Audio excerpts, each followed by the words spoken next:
بسم اللہ الرحمن الرحیم۔ السلام علیکم۔ میں نے اپنی بچیوں کو سپارہ پڑھانے کے لیے قاری صاحب کا انتظام کیا۔ وہ ڈرائنگ روم میں بیٹھ کر میری تینوں بیٹیوں کو پڑھاتے، اور اگر میں کبھی چکر لگاتی تو سختی سے مجھے وہاں آنے کو منع کر دیتے۔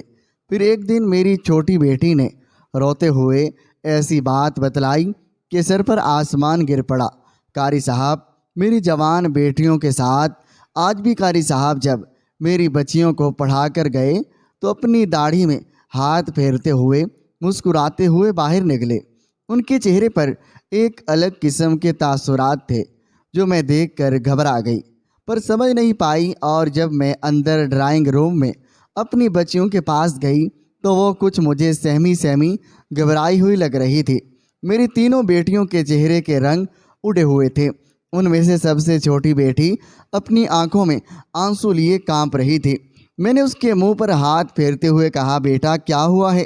اس سے پہلے وہ کچھ بتاتی بڑی دو بیٹیاں کہنے لگی، نہیں کچھ بھی نہیں ہوا، بس قاری صاحب نے اسے تھوڑا سا ڈانٹ دیا ہے اور اس لیے ڈر گئی ہے، یہ صحیح سے پڑھ نہیں رہی تھی۔ یہ کہتے ہوئے اپنی آنکھوں سے چھوٹی بیٹی کو گھورتے ہوئے اشارہ کیا اور خاموش کرا دیا۔ پر میرے دل میں بھی وہم آ گیا تھا، اور میں نے اپنی چھوٹی بیٹی کو اکیلے میں لے جا کر پوچھنے کی کوشش کی تو اس نے مجھے پہلے تو بتانے سے انکار کر دیا۔ جب میں نے اسے غصے سے ڈانٹا اور زبردستی پوچھا کہ بتلاؤ کیا بات ہے، تو اس نے مجھ سے قاری صاحب کی ایسی بات کی کہ میرے سر پر آسمان ٹوٹ پڑا، کیونکہ قاری صاحب تو میری تینوں بیٹیوں کے ساتھ بہت ہی برے۔ ارے بھائی شناز بیگم، میں نے آج مسجد کے امام صاحب سے کہہ کر تمہاری بچیوں کے لیے قاری صاحب کا انتظام کر دیا ہے۔ امام صاحب کہہ رہے تھے آج 4 بجے قاری صاحب بچیوں کو سپارہ پڑھانے کے لیے گھر تشریف لائیں گے۔ ویسے میں تو اس حق میں نہیں ہوں کہ مولوی کو گھر پر بلا کر سپارہ پڑھوایا جائے، آخر بچیاں جوان ہو رہی ہیں، یہ اچھی بات نہیں ہوتی، اور تمہارے کہنے پر ہی یہ قدم اٹھایا ہے۔ امام صاحب کہہ رہے تھے کہ قاری صاحب بہت ہی شریف آدمی ہیں، اور مجھے بھی ان کی بہت فکر ہو رہی تھی کہ بڑی ہوتی جا رہی ہیں، پر اب تک پڑھنا کچھ نہیں آیا ہے، اور اب لگ کر پڑھ لیں۔ ادھر سے جا کر تو کچھ نہیں پڑھتی تھی اور بس ایسے ہی منہ اٹھا کر واپس آ جاتی۔ اتنے عرصے سے مدرسے میں پڑھنے کے لیے ڈالا ہے، اور یہ ہیں کہ انہیں ابھی تک کچھ پڑھنا ہی نہیں آیا۔ یہ سن کر میں اپنے شوہر سے کہنے لگی، شمسہ کے والد آپ تو ایسے ہی کہہ رہے ہیں کہ جیسے صرف یہ میری ہی بیٹیاں ہیں، آپ کی تو کچھ نہیں لگتی، صرف میری ہی ذمہ داری ہے انہیں پڑھانے کی۔ آپ بھی انہیں کچھ سمجھایا کریں، دل لگا کر پڑھ لیا کریں۔ روزانہ اتنی گرمی میں انہیں مدرسے میں چھوڑنے اور لینے جاتی تھی، پر کیا ہوا، وہیں کی وہیں ہیں، اور انہیں تو بس یہی سوچ رکھا ہے کہ ہمیں مدرسے میں بس سہیلیاں بنانے ہی جانا ہے، اور وہاں پر قاریہ اتنی توجہ بھی نہیں دیتی تھی۔ کوئی 40-50 کی تعداد میں بچیاں مجلس میں موجود ہوتی ہیں تو ان پر کہاں توجہ دی جانی تھی، اور اسی لیے آپ سے کہا کہ گھر کے لیے قاری صاحب لگوا لیں، اور ان کے ابا کہنے لگے بچیاں بچیاں ہی ہوتی ہیں اور ان کی عزت کا خیال رکھنا ہمارا فرض ہے۔ آخرکار میں ان تینوں بچیوں کا باپ ہوں، مجھے تو ان کی بہت ہی فکر ہوتی ہے۔ دیکھ لو شناز بیگم، میرا تو ابھی بھی دل نہیں مان رہا، میں تو کہتا ہوں واپس مدرسے بھیجنا ہی شروع کر دوں۔ تم وہاں کے قاریہ کو کہہ دینا کہ وہ تمہاری بچیوں پر خاص توجہ دے۔ اس پر میں ان کے ابا پر غصہ کرنے لگی۔ میں نے کہا، شمسہ کے ابا بس بھی کر دیا کریں، اب تو ایک بات کی ہی رٹ لگائے رکھتے ہیں کہ گھر پر قاری صاحب ان تینوں بچیوں کو جب پڑھانے آئیں گے تو خاص توجہ دی جائے گی، صرف ان تینوں کو ہی پڑھایا جائے گا۔ مدرسے میں کوئی اتنی ساری بچیوں کو ایک ساتھ پڑھایا جاتا ہے تو ان پر کوئی خاص توجہ نہیں دی جا رہی تھی، بس ہلکا پھلکا پڑھا کر بھیج دیا جاتا تھا۔ اب جب صرف یہ 3 ہی ہوں گی اور قاری صاحب گھر آیا کریں گے اور اسپیشل انہیں پڑھایا کریں گے تو ساری توجہ صرف ان تینوں پر ہی لگا کرے گی، اور اب پریشان نہ ہو۔ اور ان کے ابا کہنے لگے، شناز بیگم میں کیسے پریشان نہ ہوں، صبح 8 بجے کا نکلا، رات 10 بجے گھر لوٹتا ہوں، تم اکیلی ہوگی اور مجھے تمہاری اور بچیوں کی فکر لگی رہے گی، اسی لیے کہہ رہا ہوں، اور کوئی بات نہیں ہے۔ یہ سن کر میں کہنے لگی، شمسہ کے ابا آپ بالکل بھی پریشان نہ ہوں، بے فکر ہو جائیں، جب قاری صاحب کے آنے کا وقت ہوگا تو میں ان تینوں بچیوں کے ساتھ ڈرائنگ روم میں بیٹھ جاؤں گی۔ جب قاری صاحب انہیں پڑھا رہے ہوں گے تو میں بھی ایک طرف صوفے پر چادر اوڑھ کر بیٹھ جاؤں گی، اور جب تک وہ پڑھاتے رہیں گے میں اس وقت تک ان کے ساتھ ہی بیٹھی رہوں گی۔ آپ پریشان نہ ہوں، بے فکر ہو کر اپنے کام پر جائیں۔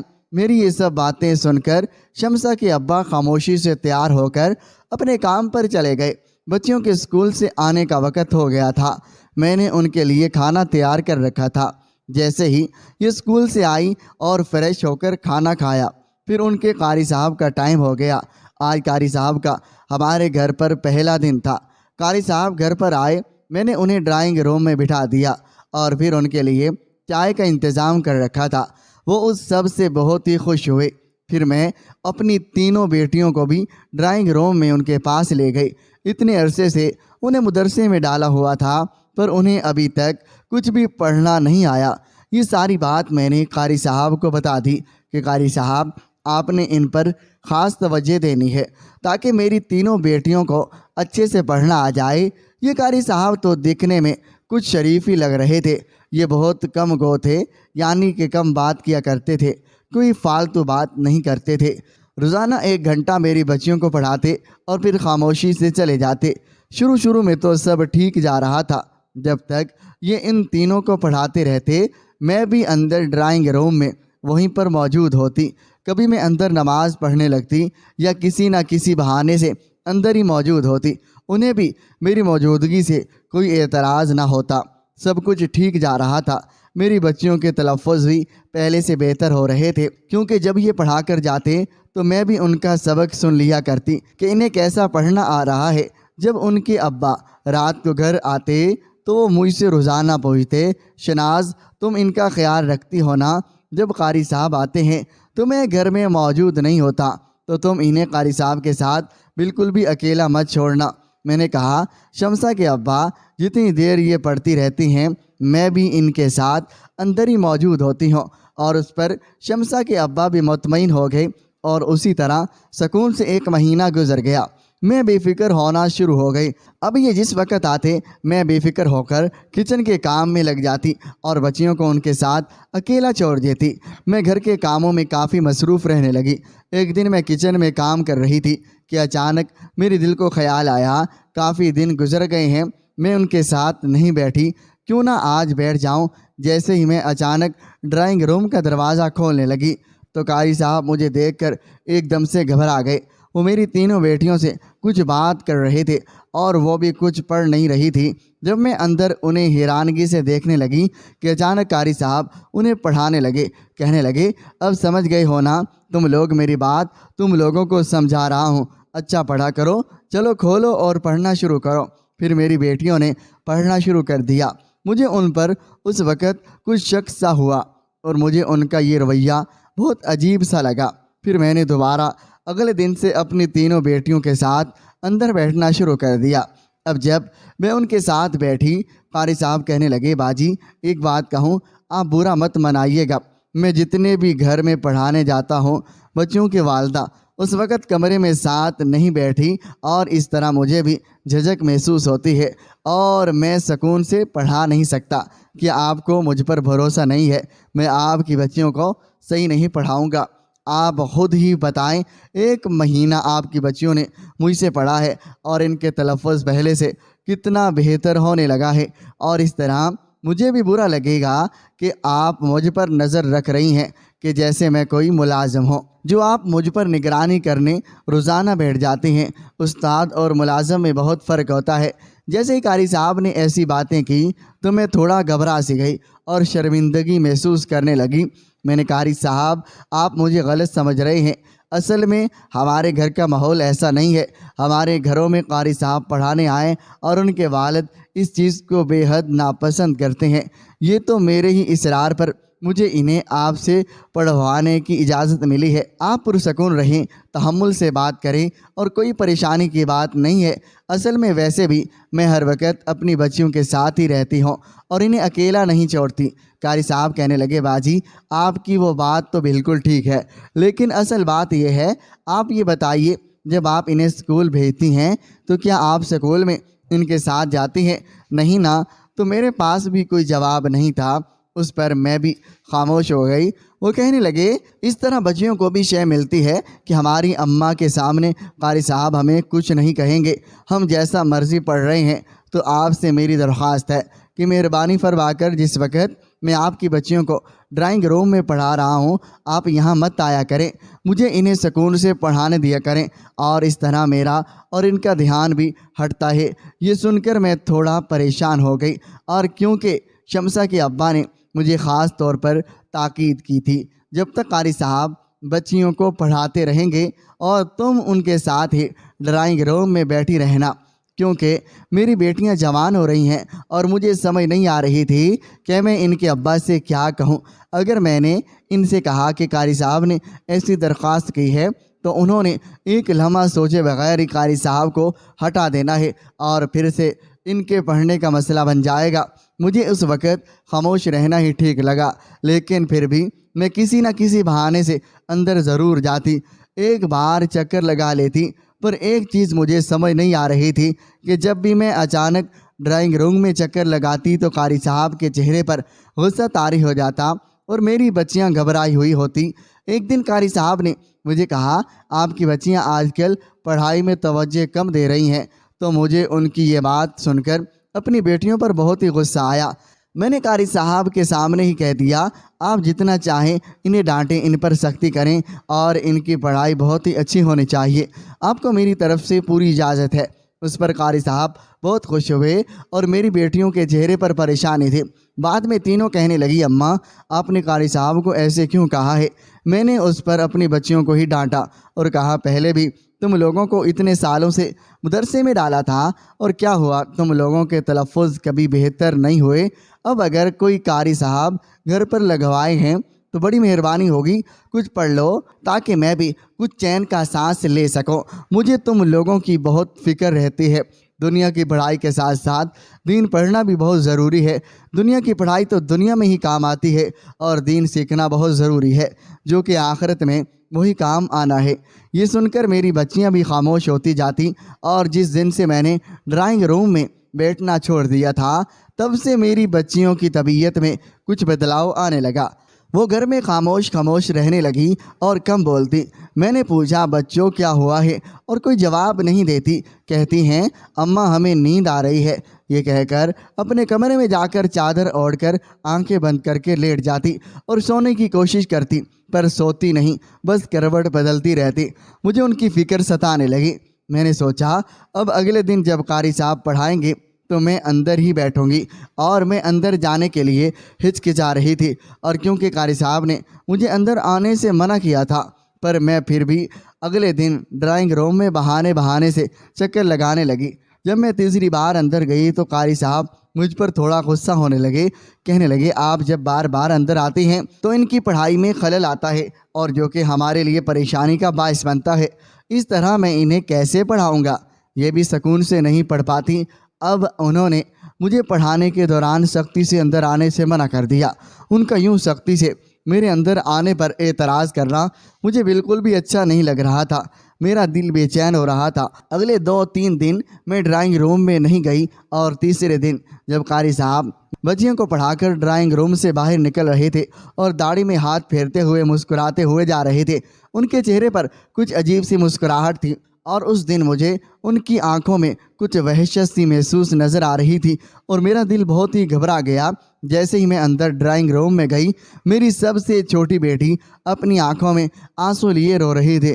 میں نے پریشان ہو کر اس کے چہرے پر ہاتھ پھیرتے ہوئے پیار سے پوچھا، کیا ہوا ہے بیٹا، بتلاؤ، رو کیوں رہی ہو؟ آخر کیا ہوا ہے؟ اور وہ خاموش رہی۔ میں نے اپنی آواز بلند کرتے ہوئے غصے سے کہا، مجھے کوئی بتلائے گا کہ ہوا کیا ہے؟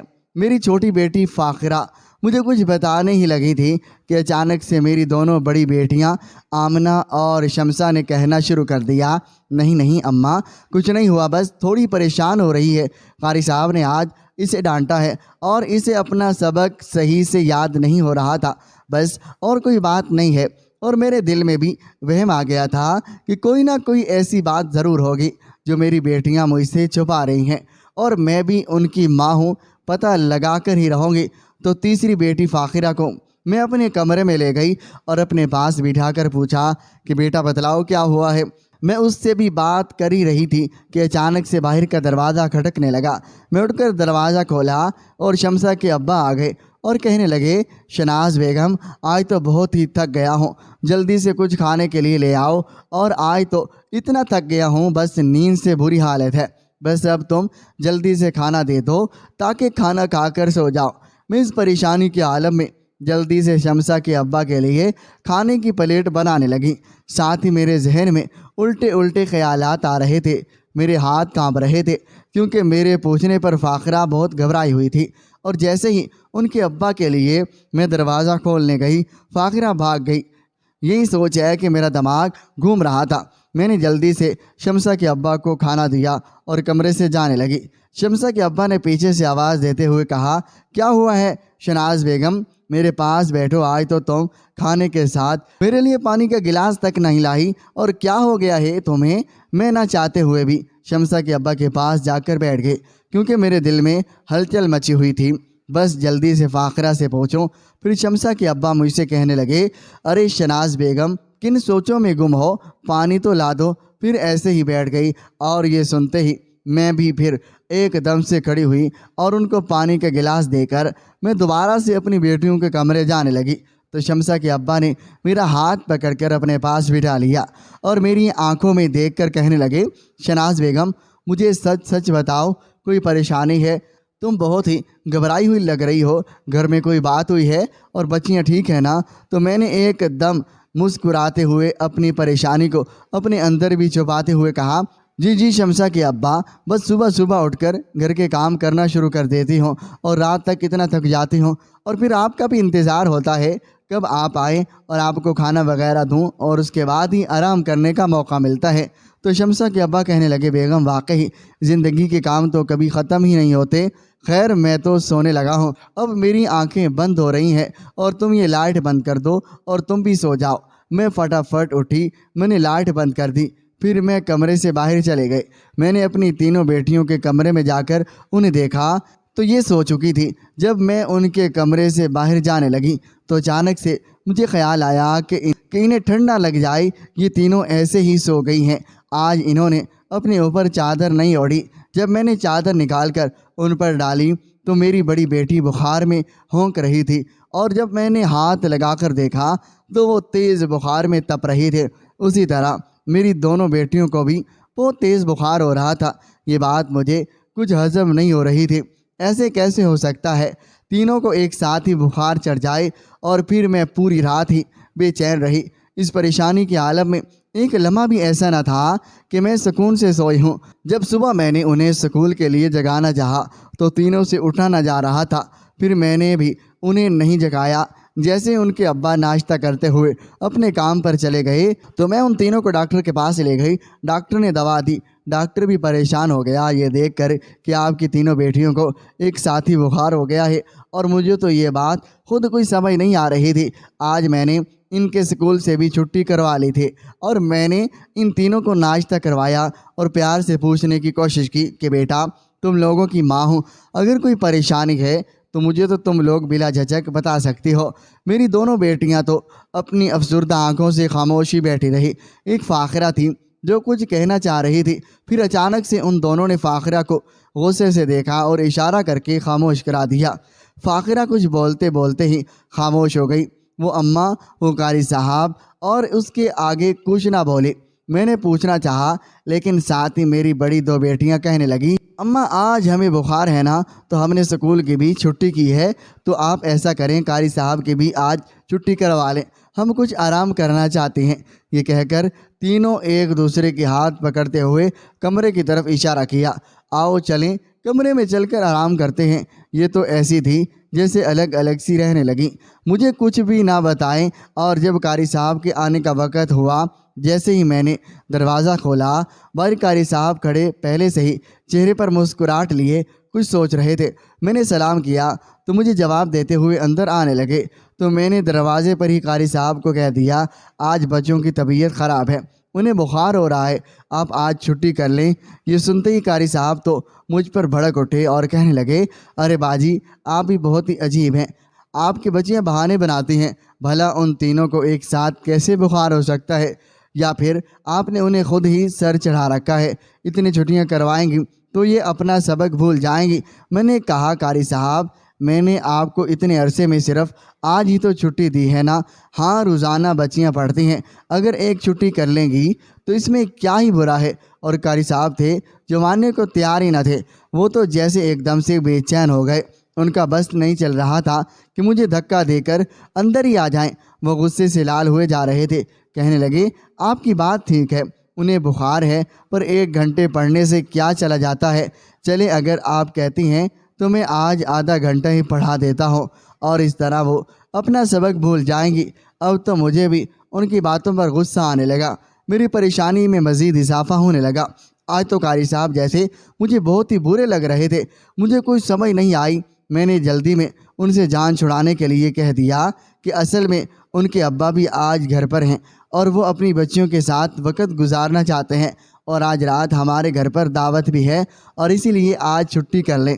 جیسے ہی قاری صاحب نے ان کے ابا کا نام سنا تو ایک دم گھبرا سے گئے اور کہنے لگے، اچھا باجی چلے ٹھیک ہے، میں پھر کل ہی آ جاؤں گا، چلو ٹھیک ہے، اور اللہ حافظ یہ کہہ کر قاری صاحب فٹافٹ وہاں سے چلے گئے۔